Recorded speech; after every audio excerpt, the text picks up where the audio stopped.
ஒன்று யோவான் புஸ்தகம் 1ஆம் அதிகாரம் 1ஆம் வேத வசனத்தை நாம் ஒருவர் சத்தமாய் வாசிக்க போகிறோம். மீண்டுமாய் சொல்லுகிறேன். 1 யோவான் 1ஆம் அதிகாரம் 1ஆம் வசனம். ஆதி முதல் இருந்ததும் நாங்கள் கேட்டதும் எங்கள் கண்களிலே கண்டதும் நாங்கள் நோக்கி பார்த்ததும் எங்கள் கைகளினாலே தொட்டதுமாயிருக்கிற ஜீவ வார்த்தையை குறித்து உங்களுக்கு அறிவிக்கிறோம். அந்த மிக அருமையான ஒரு ஜீவ வார்த்தை. ஜீவ வார்த்தையாம் ஆண்டவர் இயேசு கிறிஸ்துவை பற்றித்தான் இந்த 1ஆம் வேத வசனமும் கூறுகிறது. ஜீவ வார்த்தையை, அந்த 1ஆம் வசனமான ஜீவ வார்த்தைகளையும் இன்றைக்கு நாம் தியானிக்க போகிறோம். ஆண்டவர் இயேசு கிறிஸ்துவுக்கு அன்பாயிருந்த ஒரு சீஷன் யாரவன்? யோவான், இல்லையா? யோவான் ஸ்நானகன் அல்ல, மாறாக யோவான் சீஷன். இந்த பூமியிலே ஆண்டவராகிய கர்த்தர் மாம்ச பிரகாரமாய் இந்த உலகத்திலே இருந்த பொழுது ஏராளமான சீஷர்களை அவர் வைத்திருந்தார், இல்லையா? அநேக சீஷர்கள். அதிலே மிக மிக சிலர்தான் அப்போஸ்தலர்கள் என்று சொல்லி அவர் என்ன செய்திருந்தார்? அவர்களை அவர் முன்குறித்து தெய்வம் அழைத்திருந்தார். பாருங்கள், அந்த அப்போஸ்தலரிலே கிட்டத்தட்ட எல்லா சீஷர்களுமே முக்கியமானவர்கள் தான். ஆனால் இந்த யோவான் என்ற சீஷன் ஆண்டவர் இயேசுவுக்கு மிகவும் அன்பாய் இருந்தவன். அந்த அன்பாய் இருந்த அந்த சீசன் தான் இந்த சாட்சியை, ஒரு சாட்சி ஏடாக இந்த வேத வசனத்தை அவர் கூறுகிறார். ஆண்டவர் இயேசு கிறிஸ்துவோடு அந்த யோவானுக்கு இருந்த உறவை, ஆழமான அந்த உறவை, அந்த ஐக்கியத்தை அவர் விலாவாரியாக இங்கே அவர் பேசுகிறதை பார்க்கிறோம். உறவு என்றால் இதுதான் உறவு என்று நாம் கூற முடியும்.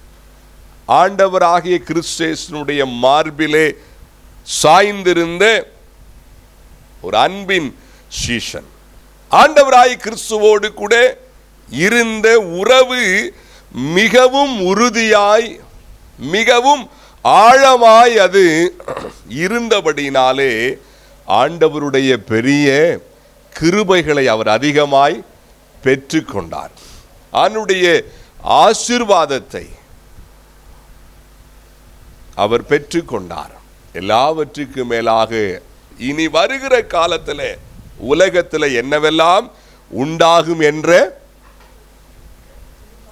எந்த வெளிப்பாட்டை பெற்றுக்கொண்டார். இதுபோல மற்ற கூட இருந்த மற்ற சீஷர்களுக்கு இந்த வாய்ப்பு கிடைக்கவில்லை.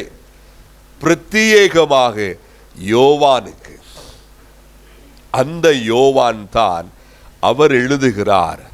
இதை இந்த 1ஆம் வசனத்தையும் இதிலே இந்த யோவான் எழுதின 1ஆம் நிருபம், 2ஆம் நிருபம், 3ஆம் நிருபம் மற்றும் இன்னொரு புத்தகம் என்று இந்த யோவான் என்ன எழுதினாரோ அதை நன்றாய் ஆராய்ந்து பார்த்தால் ஒரு சீஷனுக்கு, ஒரு மெய்யான கிறிஸ்தவனுக்கு ஆண்டவரோடு இருக்க வேண்டிய உறவு அது எப்படி இருக்க வேண்டும் என்பதற்கு மிகப்பெரிய ஒரு சான்று, அது மிகப்பெரிய சான்று. நாம் எல்லா வசனங்களையும் இன்றைக்கு நாம் சிந்திக்க போகிறதில்லை. 1ஆம் வசனத்தை மட்டும் நாம் சிந்திக்க போகிறோம். மீண்டும் நாம் வாசிக்கலாமே. ஆதி முதல் இருந்ததும், ஆதி முதல் இருந்ததும் நாங்கள் கேட்டதும் எங்கள் கண்களினாலே கண்டதும் நாங்கள் நோக்கி பார்த்ததும் எங்கள் கைகளினாலே தொட்டதுமாயிருக்கிற ஜீவ வார்த்தையை குறித்து உங்களுக்கு அறிவிக்கிறோம். ஜீவ வார்த்தையான ஆண்டவர் இயேசு கிறிஸ்துவோடு இருந்த அந்த உறவை பற்றித்தான் பேசுகிறார். கேட்டாராம், அப்புறம் சொல்லுங்க. கேட்டதும், அப்புறம் நோக்கி பார்த்ததும், தொட்டதும். 4 காரியங்களை சொல்லுகிறார். அந்த ஜீவ வார்த்தையான ஆண்டவர் இயேசு கிறிஸ்துவை நாங்கள் என்ன செய்தோம்? கேட்டோம். கேள்வி அல்ல, மாறாக காதுகள் வழியாக, உள்ளத்தின் வழியாய் அந்த ஜீவ வார்த்தையை கேட்டோம் நாங்கள். தென் அதுக்கப்புறமாக எங்கள் சொல்லுங்க எல்லாரும், எங்கள் கண்களினாலே கண்டோம், பார்த்தோம், அவரை கண்ணார கண்டோம் என்ற வார்த்தை. தென் அடுத்து நாங்கள் நோக்கி பார்த்தோம்.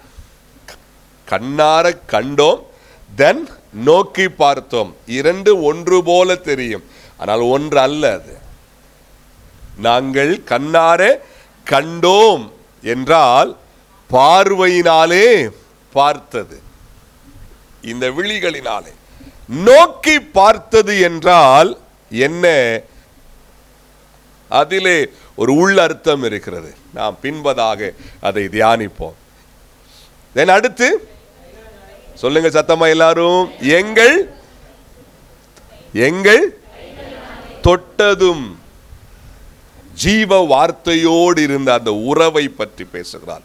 இந்த 4 காரியங்களை நாம் வேகமாய் சிந்தித்து, இந்த உறவிலே ஆண்டவரோடு கூட இருக்கிற அந்த உறவிலே சரியா இருக்கிற ஒரு மனிதன் அவன் எப்படி இருப்பான், அதை நம்ம சிந்திச்சு முடிக்க போறோம். முதலாவது, நாங்கள் கேட்டதும் கேட்டோம்.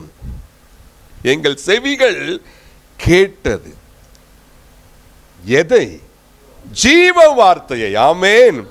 ஆண்டவர் இயேசு கிறிஸ்துவாகிய அந்த வார்த்தையை இந்த காதால், இங்க பாருங்களேன், மாம்ச பிரகாரமாக அவர் இருக்கிறார்.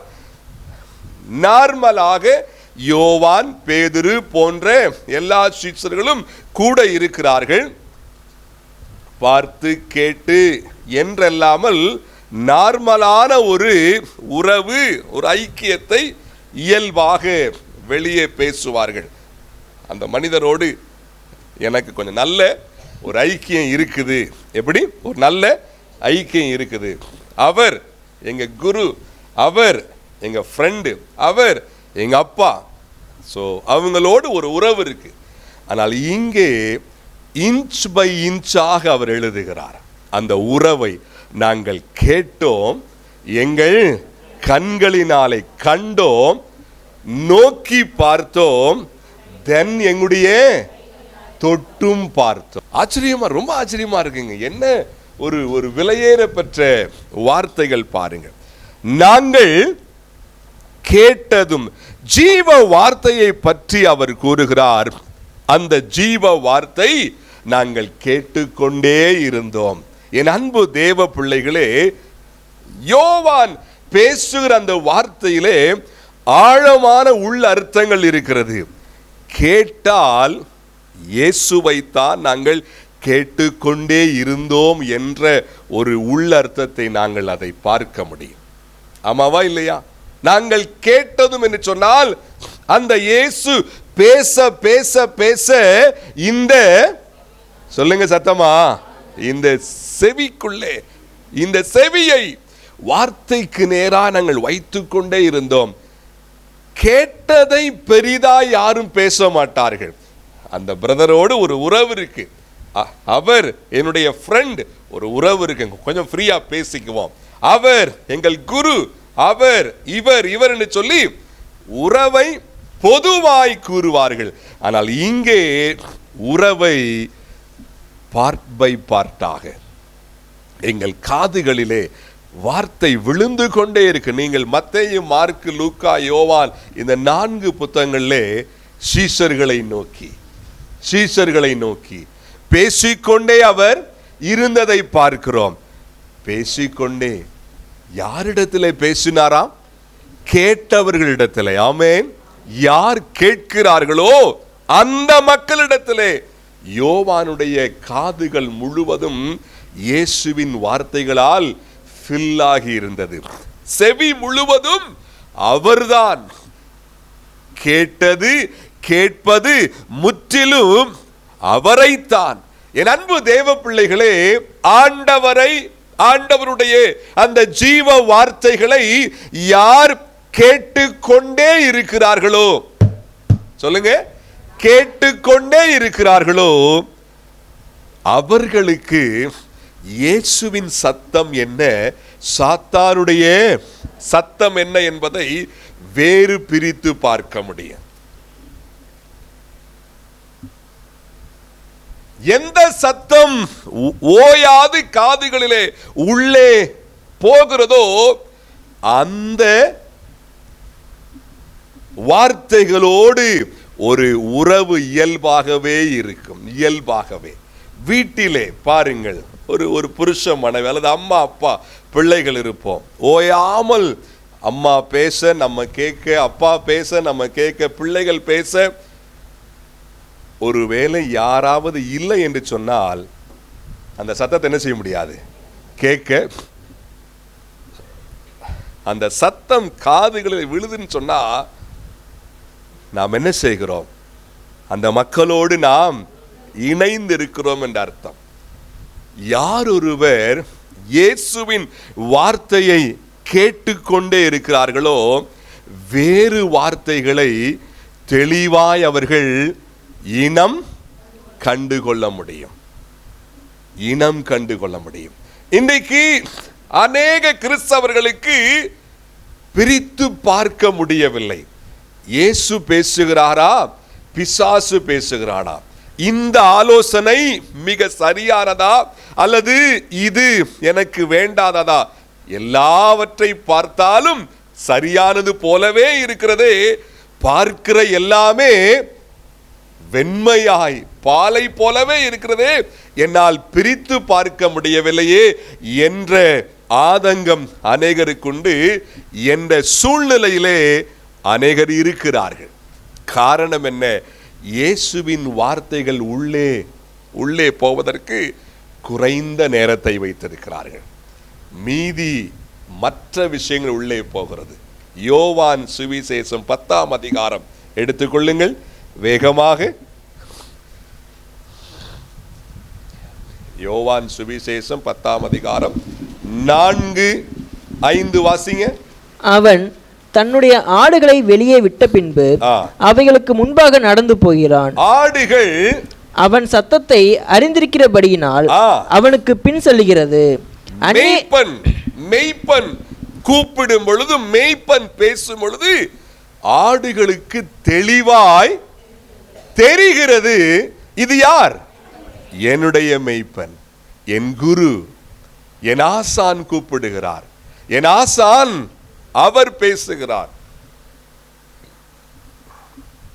தென் அந்நியருடைய சத்தத்தை எப்படிங்க? அந்நியருடைய சத்தத்தை அறியாதபடியினால் அவைகள் அந்நியனுக்கு பின் செல்லாமல் அவனை விட்டோடிப்போம் என்றார். பாருங்க, ஆடுகளாகிய தேவ மந்தை இருக்கிறது, அந்நியனாகிய சாத்தான் பேசுகிறான். மாம்சம் பிரகாரமாக அது காதிலே விழுகிறது. ஆனால் அந்த சத்தம் தாக்கத்தை அது உண்டாக்க முடியவில்லை. காரணம், காதுகளிலே ஏற்கனவே இன்னொரு சத்தம் சென்று உள்ளத்தை அந்த சத்தம் நிரம்பி இருக்கிறது.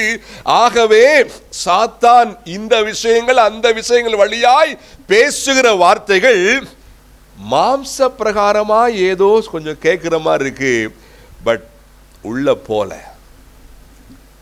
அருமையான மனிதன் யோவான், நாங்கள் கேட்டதும், நான் திரும்ப சொல்றேன், உறவு அதை பொத்தாம் பொருவாக அவர் கூறவில்லை.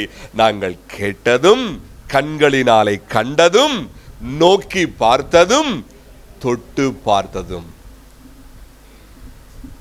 டிஸ்கிரைப் பண்ற விதத்தை பாருங்க, எவ்வளவு ஆச்சரியமா இருக்கு இல்லையா? நானும் நீங்களும் அது போல கூற முடியுமா? சொல்லுங்க. நாமாம், நாங்கள் கேட்டிருக்கிற அந்த வார்த்தை, நாங்கள் இன்னைக்கு பாருங்க, அதுதான் வேறு பிரிக்க தெரியல. வீட்டில் இருக்கிறவங்க பேசுறதும் சரி மாறி தெரியுது, டிவியில பேசுறதும் சரி மாறி தெரியுது, ஆலயத்தில் பேசுறதும், வீட்டில் நீங்களாய் வேதம் வாசிக்கிறப்பையும் என்ன எல்லாமே சரியா தெரியுதே.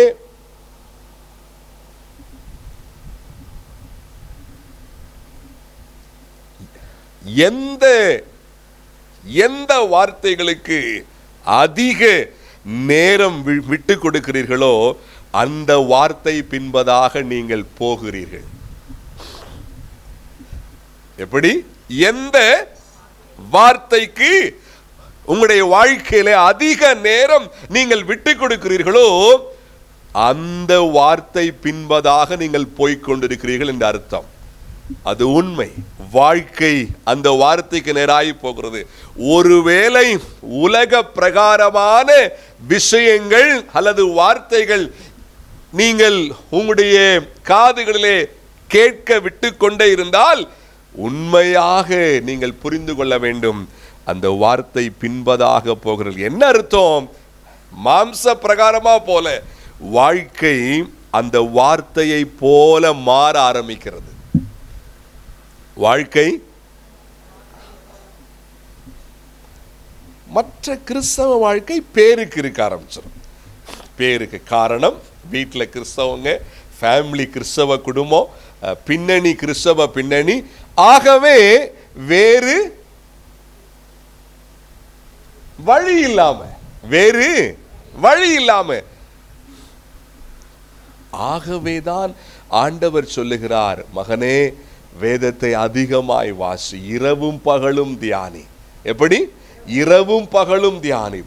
வேதத்தின் மேல் பிரியமாய் இருந்து இரவும் பகலும் தியானிக்கிற மனுஷனே பாக்கியவான். கொஞ்ச நேரம் வாசிட்டு மீதி நேரம் பொழுதும் உலக சத்தம், டிவி சத்தம், போன் சத்தம், வீடியோ சத்தம், ஃப்ரெண்டு சத்தம், எல்லா வார்த்தையிலும் உள்ள போட்டுட்டு வாழ்க்கை செம்மையா இருக்கணும்னு யோசித்தா அது புத்தீனமான சிந்தனை. எந்த விஷயத்துக்கு உங்களுடைய வாழ்க்கையிலே அதிக நேரம் விட்டு கொடுக்கிறீர்கள்? யோவான் ஜீவ வார்த்தையாகிய இயேசுவின் வார்த்தைக்கு அதிக நேரம் விட்டு கொடுத்திருந்தபடியினால் தான் நாங்கள் கேட்டதும் அப்படி சொல்ல முடியுது. நாம் சொல்ல முடியுமா? என் அன்பு தெய்வ பிள்ளைகளே, மீண்டும் வாசிங்க அந்த வசனத்தை.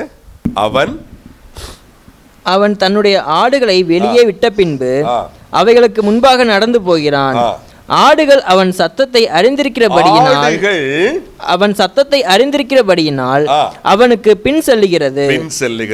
அந்நியருடைய சத்தத்தை அறியாதபடியினால் அவைகள் அந்நியனுக்கு பின் செல்லாமல் அவனை விட்டோடிப்போம் என்றார். அநேக மக்களுக்கு உலக விஷயங்கள் எல்லாம் பயங்கர அத்துப்படி. ஆனா ஜீவ வார்த்தையில என்னது ஒன்றும் தெரியாது. சும்மா அங்கொன்னு இங்கொன்னு. பேர் என்னதானா? கிறிஸ்தவர்கள். உலக விஷயம் டீப்பான ஒரு அறிவு இருக்கும், டீப்பான அறிவு. நாங்கள் கேட்டதும், என் அன்பு தெய்வ பிள்ளைகளே, மீண்டுமாய் கூறுகிறேன், எந்த வார்த்தையை நீங்கள் கேட்டுக்கொண்டே இருக்கிறீர்களோ அந்த வார்த்தைக்கு பின்னதாக போகிறீர்கள். இங்க என்ன வாசிக்கிறோம்? ஆடுகள் அவன் சத்தத்தை அறிந்திருக்கிறபடியினால் அவனுக்கு பின் செல்கிறது. சத்தம் தெளிவாய் புரிகிறது ஆடுகளுக்கு. ஆகவே ஆடுகளை நேரடி, அதாவது ஆடுகள் மெய்ப்பன் இப்படி, ஆடு இப்படி இல்லை. மெய்ப்பன் முன்னாடி போயிட்டு இருக்கிறான், ஃபேஸ பார்க்க முடியல, முன்னாடி லீட் பண்ணி போறாரு, ஆனா பேசிக்கிட்டு போறாரு, கூப்பிட்டுட்டு போறாரு. சத்தம் நல்ல கேட்டு பேசாம போதா, என் மைப்பன் தான் முன்னாடி போறான். என் அன்பு தெய்வ பிள்ளைகளே, ஆண்டவன் நம்மோடு பேசுவாராக. உறவு என்றால் இப்படி இருக்கணும். நீங்கள் கிறிஸ்தவன் என்று சொன்னால், நான் ஆணுடைய பிள்ளை என்று சொன்னால் இப்படி இருக்கணும்.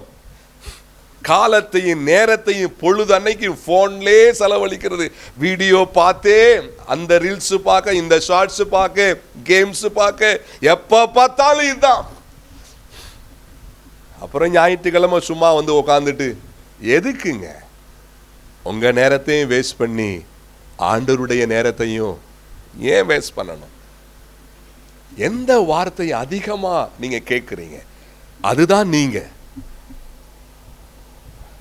அந்த வார்த்தை இப்படிதான் உங்களுடைய வாழ்க்கை இருக்கும்.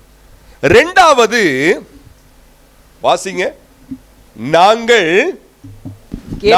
கேட்டதும் எங்கள் கண்களினாலே கண்டதும். சொல்லுங்க சத்தமா. எங்கள் கண்களினாலே கண்டதும். கண்ணார கண்டவர், கண்ட ஜீவ வார்த்தை. அந்த ஜீவ வார்த்தையை அவர் என்ன செய்தாராம்? கண்டாராம், பார்த்தாராம்.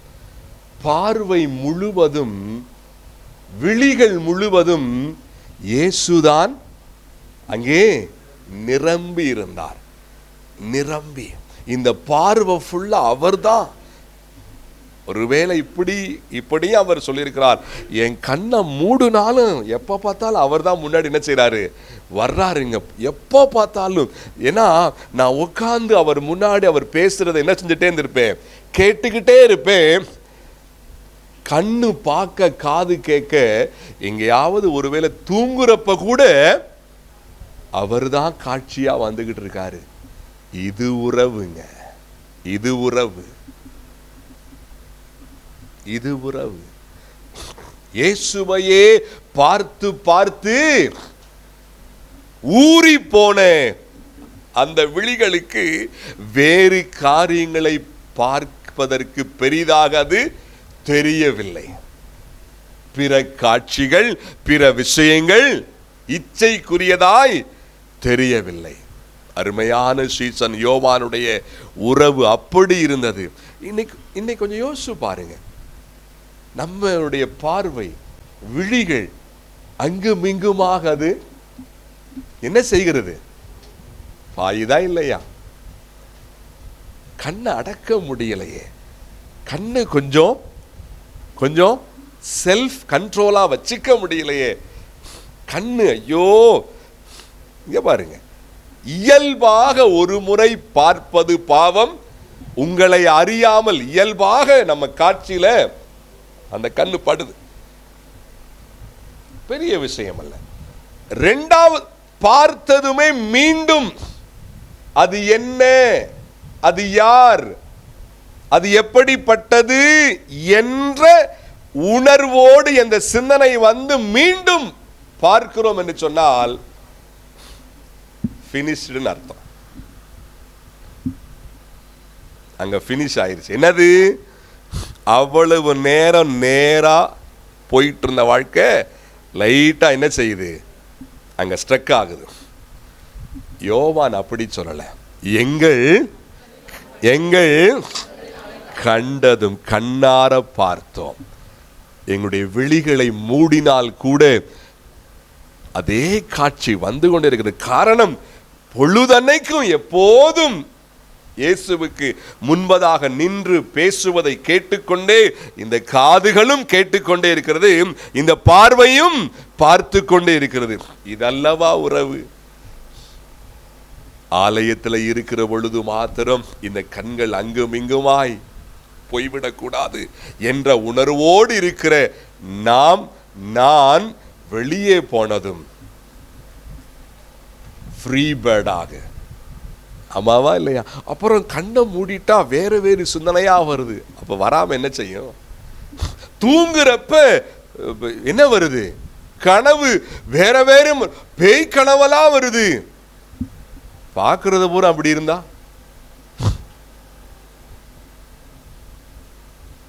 என் அன்பு தெய்வ பிள்ளைகள், உறவு என்றால் அப்படி இருக்கணுங்க. நான் அநேக முறை சொல்லி இருக்கிறேன், புதிதாய் மேரேஜ் ஆன ஒரு ஆணும் பெண்ணும்,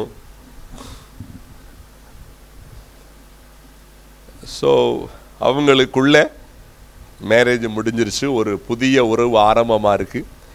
பெரிய விஷயம் ஒன்றும் இல்லை, அதாவது இருந்து பேசுவதற்கோ அல்லது அவர்களுக்குள்ளே இங்க இருந்து அங்க பார்க்க, அங்க இருந்து இங்க பார்க்க ஒன்றும் பெரிய விஷயம் இல்லை. சாதாரண ஆட்கள் தான் பேசுகிறாங்க, ஏதாவது ஒன்று பேசிட்டு இருக்காங்க. அங்க அப்படியே அந்த ஃபேஸில் அதே இடத்துல தான் மூக்கு, அதே இடத்துல தான் கண் இருக்குது, அதே இடத்துல தான் வாய், அதே ஃபேஸ் அதே மாதிரி தான், வேற ஒரு பெரிய வித்தியாசம்லாம் இல்லை. ஆனால் பார்க்க பார்க்க போதும்ன்ற சிந்தனை. சொல்லுங்க, எனக்கெல்லாம் வந்துருச்சுப்பா அப்படின்னு சொல்றீங்களா? ஆனால் அப்படி இருக்கக்கூடாது. ஆக்சுவலா உலகத்திலே இருக்கிற விஷயம் என்ன? எங்க கல்யாணம் முடிச்ச ஆரம்பத்தில் அப்படிதான், அடுத்து போக போக அதெல்லாம் என்ன பண்ணிரும்? குறைஞ்சு போயிரும். அது உலகம். தேவ பிள்ளையுடைய வாழ்க்கையிலே கூட வேண்டும். ஆரம்பத்தில் இருந்த அந்த அன்பு பெருகணும், கூடணும். அந்த பார்வை, அந்த அந்த கேரிங், அந்த அன்பான பேச்சு, இதெல்லாம் உண்டுன்றதுக்கு சான்று என்ன? உறவு எப்படி இருக்கு? உறவிலே கொஞ்சம் வீக் ஆயிருச்சுன்னா இந்த மூஞ்சி அவன் பாப்பா ஓயாம வருதா வரலையா? எங்க கொஞ்சம் வந்து உட்காருங்க. எங்க என்ன பார்க்கவே மாட்டீங்க? என்னத்தை பார்க்க போங்க? அதே முகம் தானே, எத்தனை வருஷமா அதே முகத்தை. இப்படிலாம் வருது இல்ல? இப்படிலாம் சொன்னா உறவு கண்டிப்பாங்க. நீங்க நம்பினாலும் நம்பாவிட்டாலும் உறவு அந்து போல பலமா இல்லைன்னு அர்த்தம். என்னங்க, உறவு என்ன செய்யல? அந்த ஒண்ணும் போயிடல. சூழ்நிலைக்காக, பெற்றோருக்காக, ஃபேமிலிஸுக்காக இங்கும் அங்குமாய் ஏதாவது ஒரு சிக்கல் வந்து விட்டால் ஒரு பெரிய ஒரு சாட்சிக்கேடாகி விடுமே, இருப்போம், காலத்தை தள்ளுவோம். அப்படித்தான் போகிறது அனைவருடைய வாழ்க்கையில. அது உறவல்ல, கட்டி போட்டிருக்காங்க. என்ன போட்டிருக்காங்க? கிறிஸ்தவ வாழ்க்கை அப்படி இருக்கக்கூடாது. ஒருவேளை அப்படி இருந்தோம்னா பயனேதும் இல்லை. அப்படி இருந்தோம்னா no use at all, no use. ஒரு மாணவன் ஸ்கூலுக்கு அப்படியே சும்மா போயிட்டு சும்மா வந்தானா ஏதாவது பிரயோஜனம் இருக்குவாங்க? சொல்லுங்க. நான் ஒரு மாணவன் ஸ்கூலுக்கு போனா நல்லா என்ன செய்யணும்? படிக்கணும், நான் ஹோம்ஒர்க்லாம் செய்யணும். அந்த சார்ட்ட, அந்த டீச்சர்கிட்ட சந்தேகம் கேட்டு அந்த சார் டீச் பண்ணது, டீச்சர் டீச் பண்ணது நான் என்ன செய்யணும்? சொல்லுங்க நன்றாய். இந்த உணர்வோடு இருந்தா தான் படிக்கவே முடியும். நேரத்தை போக்குறதுக்காக ஸ்கூலுக்கு போயிட்டு வரவனால ஒண்ணுமே என்ன செய்ய முடியாது. அநேக கிறிஸ்தவ மக்கள் அப்படி இருக்கிறாங்க. என் அன்பு தெய்வ பிள்ளைகளே, நாம் எப்படி இருக்கிறோம்? யோவான் கூறினது போல கூற முடியுமா? எஸ், நாங்கள் கேட்டதும், நான் கேட்டுக்கொண்டே இருக்கிறேன். கேட்டது மட்டுமல்ல, ஆவியிலே நான் அவரை பார்த்து கொண்டே இருக்கிறேன். பார்த்து கொண்டே. ஆண்டவராகிய கிறிஸ்து மேலே உங்களுடைய பார்வை இருக்கும் என்று சொன்னால் வேறு விஷயங்கள் மேலே பார்வை தாகம் இருக்காது. பார்வை தாகம் இருக்காது. இப்ப நீங்க சின்ன பிள்ளைகளை நீங்க பார்த்திருக்க முடியும். ஒரு டிவியில ஏதாவது அவங்க உன்னிப்பா அவங்க பார்த்துட்டு இருப்பாங்க. நீங்க ஊடால போய் அங்க நின்று பாருங்களேன், இப்படி பார்க்க. நீங்க இங்கிட்டு வந்துட்டீங்க, உடனே இப்படி பார்க்க. என்ன அர்த்தம் அதுக்கு? சொல்லுங்க. நான் அதை பார்க்கணும். அங்கிட்டு போங்க. நான் அதை என்ன செய்யணும்? பார்க்கணும். சேர்ந்து அப்படியே அதோட அப்படியே பிணைந்திருக்கிற ஒரு பார்வை. என் அன்பு தெய்வ பிள்ளைகளே, பெரியவர்கள் அநேகர் பார்க்காமல் இருக்க முடியவில்லை. சில விஷயங்கள் உங்களுக்கு தெரியும். உங்களுடைய அந்தரங்க விஷயத்திலே அநேக விஷயங்கள் உங்களுக்கு தெரியும். இதை பார்க்காமல் இருக்க முடியவில்லையே. இந்த காட்சியை, இந்த விஷயத்தை, இந்த வீடியோவை, இந்த பிக்சரை ஐயோ என்னால் பார்க்காமல் இருக்க முடியவில்லை. இதை பார்த்தால்தான் புறஜாதி சொல்லலாங்க, விசுவாசி அப்படி சிந்திக்கலாமா? அப்புறம் என்ன கிறிஸ்தவ வாழ்க்கை? பார்வை முழுவதும் ஆண்டவர் மேலே இருந்தால்தான் மீதி விஷயங்கள் மேலே பார்வை தாகம் இருக்காது. இட்ஸ் ஓகே, என் கண்ணில் படுது, ஆனா எந்த தாக்கம் அது ஏற்படுத்தாது. அந்த வார்த்தை அல்லவா இருக்க வேண்டும். ஐயோ அக்காம இருக்க முடியல, ஐயோ கொஞ்ச நேரம் யாரும் கிட்டக்கல்ல, கொஞ்சோண்டு நான் பார்த்துக்கிறேன். வாசல் வைக்கிறீங்க பிசாசுக்கு, ஜாக்கிரதையா இருங்க. யாருக்கு வாசல்? பிசாசுக்கு. நீங்க ஒன்னும் கூப்பிட வேணாம் சாத்தானே, வா சாத்தான் என் வாழ்க்கையில கொஞ்சம் விளையாடு சொல்ல வேணாம். பிசாசுக்கு பிடித்த மாதிரி வாழ ஆரம்பிங்க, தன்னால உள்ள வந்துருவான். அப்புறம் குய்யோ முறையோன்னு கத்தி ஆண்டவரை தேனே, அப்படி செஞ்சேன் இப்படி செஞ்சேன், ஆண்டவரை காணா, எப்படி வருவாரு கர்த்தர்? பேசுறது ஒண்ணு, வாழ்க்கை ஒன்று. யோவான், நாங்கள் கேட்டதும் எங்கள் கண்களினாலே கண்டதும். நாங்க பார்த்துக்கிட்டே இருந்தோங்க அந்த ஜீவ வார்த்தையை. நாங்க பார்க்க அதுதான் என்னுடைய கண்கள் ஃபுல்லா நிரம்பி இருக்கு. என் அன்பான வாலிபர்களே, வாலிப பிள்ளைகளே, எங்க இருக்கிறது உங்களுடைய பார்வை? உங்களுடைய விழிகள் எங்கே இருக்கிறது? காலத்தை வீணாக்கி விடாதீர்கள், காலத்தை வீணாக்கி விடாதீர்கள். என்ன பாஸ்டர் செய்யறது? ஏன் சூழ்நிலை? புறஜாதிகளை போய் பாருங்க, விக்கிரகத்தை கும்பிடுறவங்க கூட செல்ஃப் கண்ட்ரோலோட இருக்கிறான். இருந்து மேல வந்துடுறான் ஒரு சிறந்த வேலைக்கு. விசுவாசின்னு சொல்றவன் முடியலன்னு சொல்லிட்டு கீழேயே இருக்கான். வெக்கமா இல்ல? எதுக்கு விசுவாசியா இருக்கோம் நம்ம? மூன்றாவது, நாங்கள் நோக்கி பார்த்ததும். ஒன்று நாங்கள் கேட்டது, இரண்டாவது சத்தமா கண்டது, கண்ணார கண்டது. கண்டு நோக்கி பார்த்தல்னா என்ன அர்த்தம்? நோக்குதல் என்று சொன்னால் சார்ந்திருத்தல் என்று அர்த்தம். எப்படி? ஆண்டவரையே நோக்கி பார்த்தல்.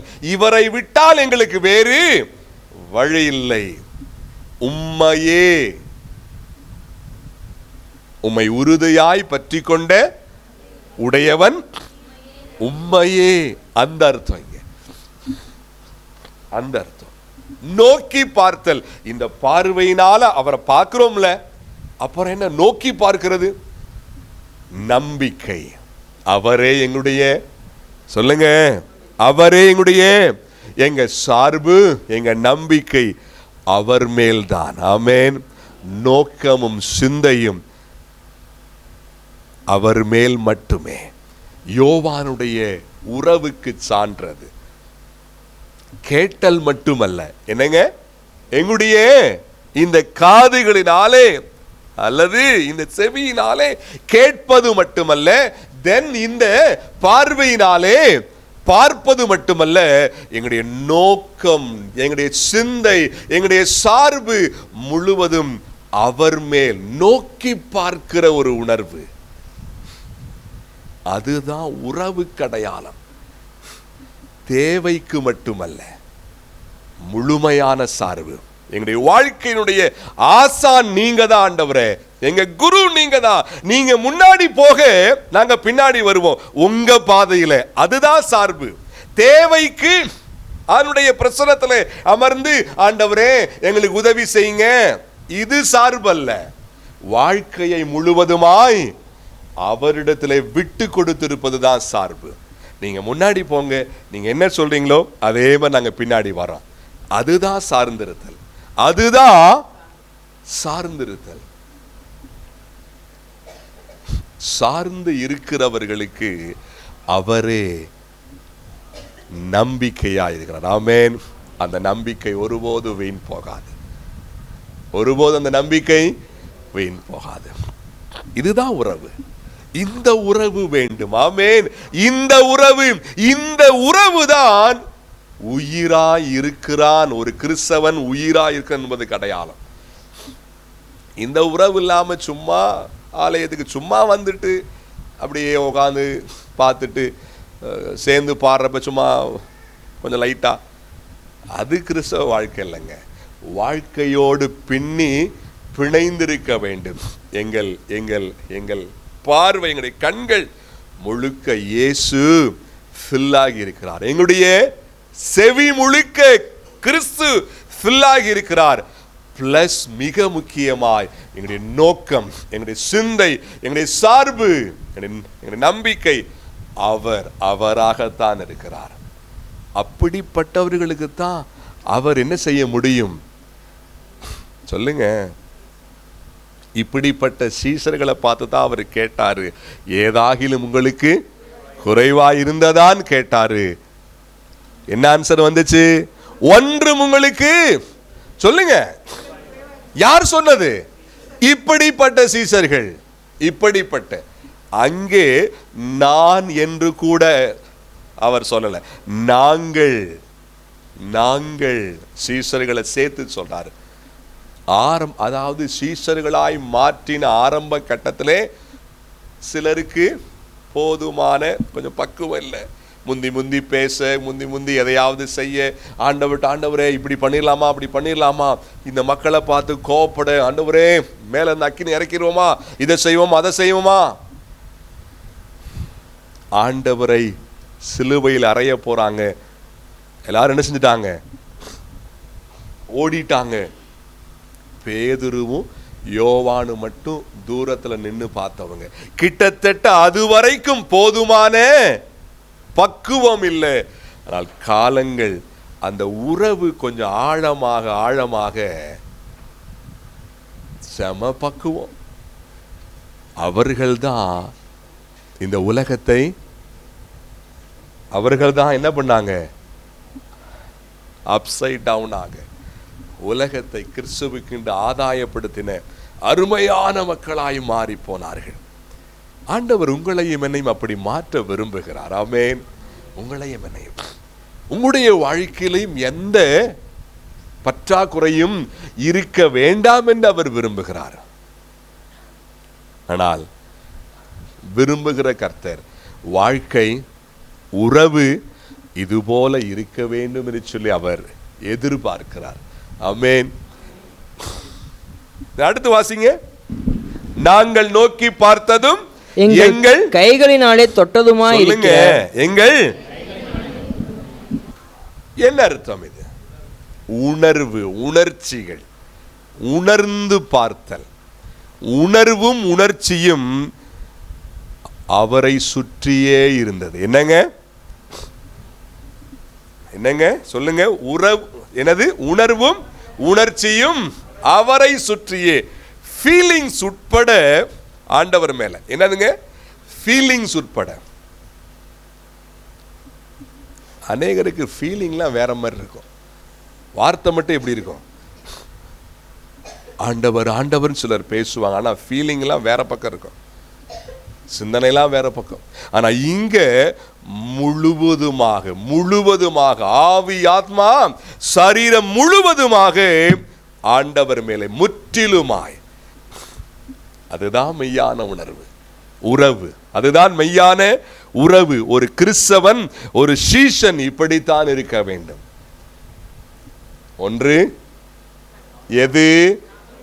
அவருடைய செவி, அப்புறம் கண்கள், அப்புறம் நோக்கி சார்பு நிலை, அப்புறம் உணர்வும் உணர்ச்சியும்.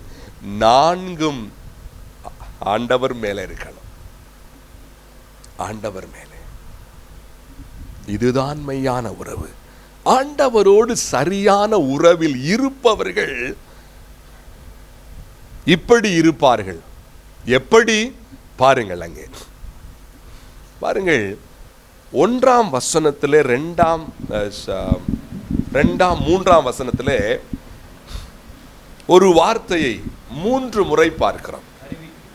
வேகமா வாசிங்க பாப்போம் அந்த 3 வசனம். அந்த ஜீவன் வெளிப்பட்டது, பிதாவினிடத்தில் இருந்தும் எங்களுக்கு வெளிப்பட்டதுமான நித்தியமாய் இருக்கிற அந்த ஜீவனை நாங்கள் கண்டு அதை குறித்து சாட்சி கொடுத்து அதை உங்களுக்கு அறிவிக்கிறோம். நீங்களும் எங்களோட ஐக்கியம் உள்ளவர்களாகும்படி நாங்கள் கண்டும் கேட்டும் இருக்கிறதை உங்களுக்கும் அறிவிக்கிறோம். அந்த 1ஆம் அதிகாரத்தினுடைய 1ஆம் வசனத்திலும் ஜீவ வார்த்தையை குறித்து உங்களுக்கு 3 வசனத்தில் அறிவிக்கிறோம் அறிவிக்கிறோம் அறிவிக்கிறோம். என்ன? உறவிலே சரியாய் இருப்பவர்கள் அறிவித்து கொண்டே இருப்பார்கள். அறிவிக்காம இருக்க முடியாது. ஷேர் பண்ணி கொண்டே இந்த கர்த்தரை குறித்து அங்க சொல்றாரு, அந்த ஜீவ வார்த்தை குறித்து உங்களுக்கு என்ன செய்கிறோம்? அறிவிக்கிறோம். எங்களுடைய ஐக்கியம் அவரோடு இருக்கிறது, குமாரனோடு பிதாவோடு இருக்கிறது. நீங்களும் எங்களோடு ஐக்கியமாகணுமே. நாங்கள் ஐக்கியமாய் இருக்கிறது போல நீங்களும். ஆண்டவரோடு உறவிலே சரியாய் இருப்பவர்களுக்கு ஊழிய பார அந்த வார்த்தை, அந்த ஆத்தும பார வார்த்தை வந்து கொண்டே இருக்கும். பார்க்கிறவர்களுக்கு ஆண்டவரை பற்றி கூறுகிற அந்த வாஞ்சை வீட்டிலே பெற்றோருக்கு, பிள்ளைகளுக்கு, ஃப்ரெண்ட்ஸுக்கு, அவங்களுக்கு இவங்களுக்கு, ஐயோ இவங்களுக்கு நாம் என்ன செய்யணும்? அறிவிக்கணும். யாருக்கு இப்படி சிந்தனை வருமா? சொல்லுங்க சத்தமா. யோவானை போல இப்படிப்பட்ட உறுதியான உறவு உடையவர்களுக்கு வருதா? இதுதாங்க சான்று. இதுதான் சான்று. பார்க்கிறவர்களுக்கு, ஃப்ரெண்ட்ஸுக்கு, சொந்தக்காரங்களுக்கு, ஃபேமிலிக்கு ஆண்டவரை பற்றி கூற வேண்டும் என்ற உணர்வு வந்து கூறினால் ஆண்டவரோடு உறவிலே சரியா இருக்கும்னு அர்த்தம். கூறல, அதெல்லாம் கஷ்டங்க, முடியல. இப்போ ஊழியக்காரர் பின்னாடியே வந்து சொல்லுங்க சொல்லுங்கன்னு அவர் இது பண்ண போறாரா? அப்படிலாம் கிடையாது. தெளிவான ப்ரூஃப். அது உறவு சும்மா மேலோட்ட உறவு, மேலோட்டமான உறவு. அறிவிக்கிறோம், நாங்க சொல்றோம். ஏன்னா அவரோடு எங்களுக்கு உறவு பலமா இருக்கு. நாங்க கேட்டோம், கேட்டிருக்கிறோம், நாங்கள் பார்த்திருக்கிறோம், நாங்கள் நோக்கி பார்த்திருக்கிறோம், நாங்கள் தொட்டு இருக்கிறோம். அதை சொல்லாம இருக்க முடியாது. நாங்க அறிவிக்கிறோம். உங்க வாய் சொல்லுதா ஆண்டவரை பற்றி? உங்க ஃப்ரெண்ட்ஸுக்கு, உங்க வீட்டாருக்கு சொல்லுங்க. யார் யார்கிட்ட சொன்னீங்க? உங்க ஃப்ரெண்ட்ஸ்கிட்ட சொன்னீங்களா ஆண்டவரை பத்தி? உங்க வீட்டாருக்கு சொன்னீங்களா? சொல்லி இருந்தால் உறவிலே இருக்கிறோம். ஆமென். சொல்லல, கூறக்கூடிய சிந்தனை வரல, உறவு மேலோட்டமா இருக்கிறது. மேலோட்ட உறவு சூழ்நிலை கேட்டபடி சில நேரம் 2 உடைஞ்சாலும் உடைஞ்சிடும்.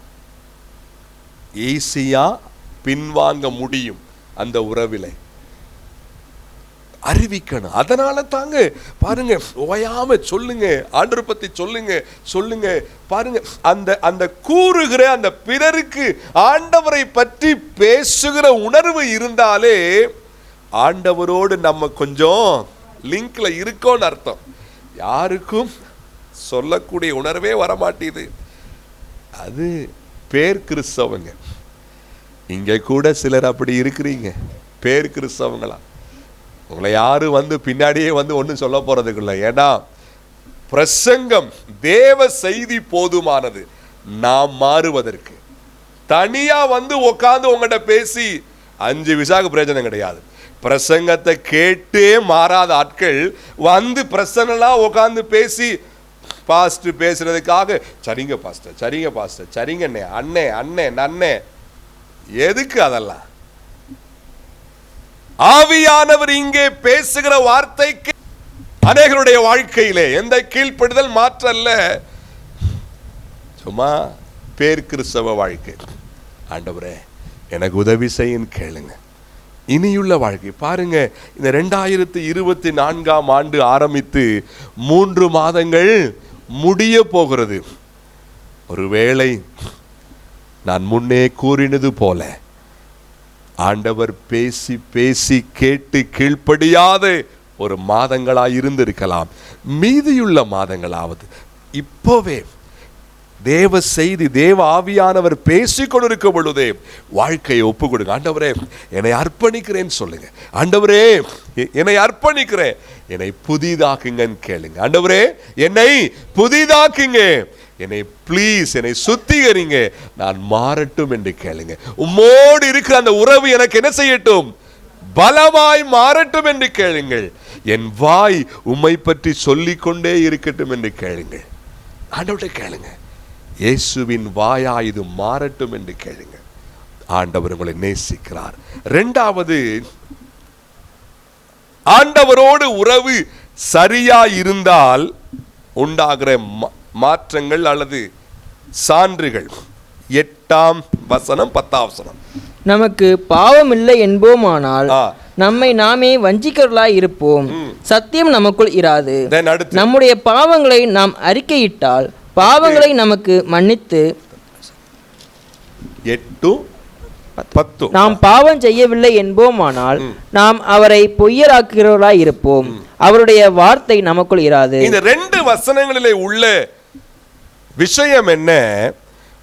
யார் உறவிலே சரியா இருக்கிறார்களோ அவர்கள்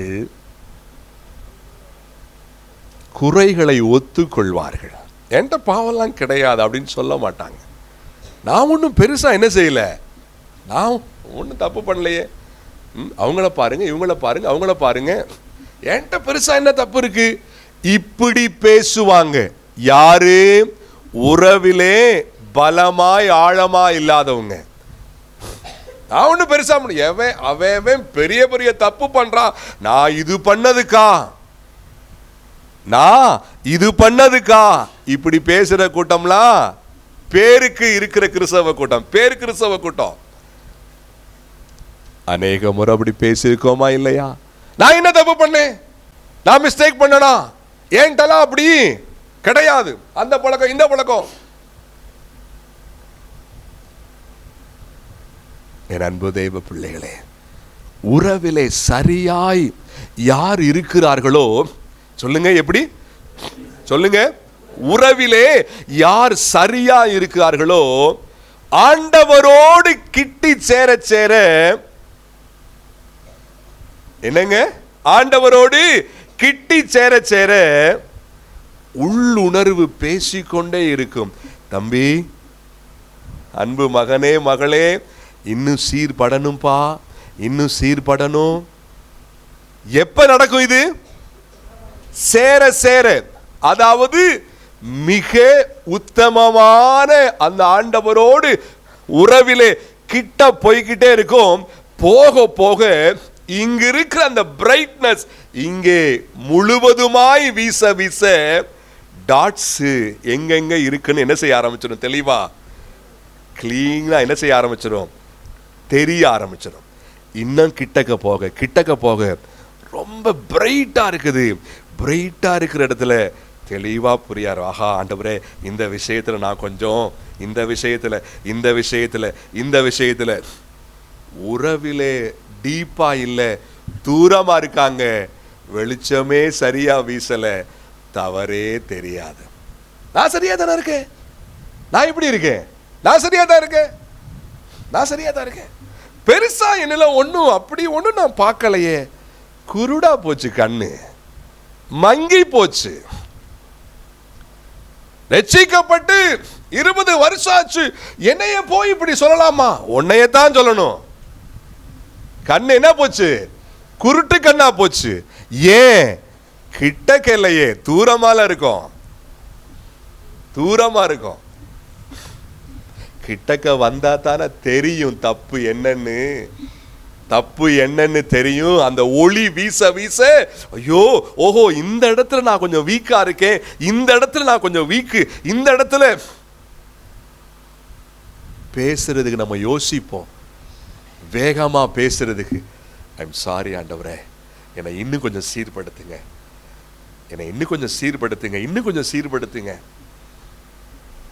தூரமா இருக்கிறவங்களுடைய உள்ளம் அது மாதிரி இருக்காது, கல்லு மாதிரி இருக்கும். என்ன பிரசங்கம் கேட்டாலும் மாறாது. யாரு?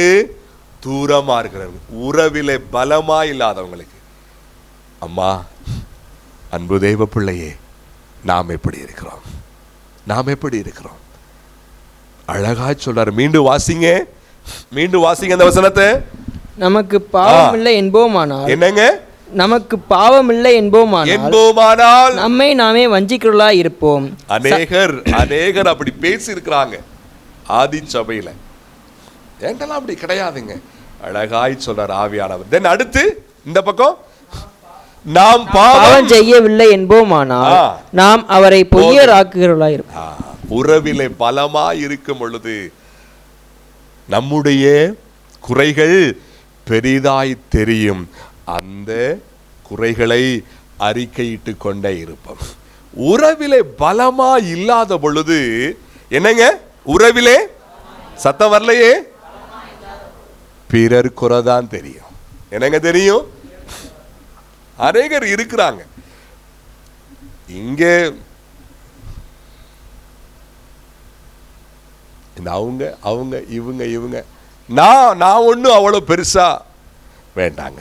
அதுக்கெல்லாம் ஒரு முற்றுப்புள்ளி வைப்போம். ஆண்டவரே என்ன மாற்றுங்கன்னு சொல்லுங்க. ஆண்டவரே என்னை மாற்றுங்க. தென் மூன்றாவதாக 6-7 வாசிங்க வேகமா. நாம் அவரோட ஐக்கியப்பட்டவர்கள் என்று சொல்லியும் இருளே நடக்கிறவர்களாய் இருந்தால் சத்தியத்தின்படி நடவாமல் பொய் சொல்லுவர்களாய் இருப்போம். அவர் ஒளியில் இருக்கிறது போல நாமும் ஒளியிலே நடந்தால் ஒருவரோடு ஒருவர் ஐக்கியப்பட்டு இருப்போம். மூன்றாவது, ஆண்டவரோடு உறவிலே பலமா இருக்கிறவர்கள் யாவரோடும் ஐக்கியப்பட்டிருப்பார்கள். ஒருத்தரை ஒருத்தர் நேசிப்பாங்க, தாங்குவாங்க, ஐக்கியப்படுவாங்க. பாருங்க, ஐக்கியமா இருப்பதற்கு தேவை சாதகமான சூழ்நிலை அல்ல, விட்டு கொடுக்கிற மனது. என்னங்க, விட்டு கொடுக்கிற மனது இருந்தா தான் ஐக்கியமா இருக்க முடியும். கேளுங்க, இந்த ஐக்கியமாய் நாம் இருக்கணும்னா ரெண்டாவது பாயிண்ட் முக்கியம். என்னது பாயிண்ட் சொன்னேன்? என்னது? பிறர் குறைய பார்க்காம ஃபர்ஸ்ட் நம்ம குறைய பார்க்கிற உணர்வு இருந்தா தான் இட்ஸ் ஓகே. இதெல்லாம் சாதாரண ஜெபம் பண்ணுவோம் அந்த மக்களுக்காக. நம்ம எல்லாம் ஒன்னா இருப்போம், நம்ம சேர்ந்து ஐக்கியமா இருப்போம், ஒன்னா ஜெபிப்போம். வாங்க, அவரோடு உறவுல சரியா இருந்தா இந்த 3 கிளீனா இருக்கும். இந்த 3 கிளீனா ஜெபம் பண்ணுவோமா? நம்ம எல்லாரும் அப்படியே தேவ சமூகத்தில் முழங்கால்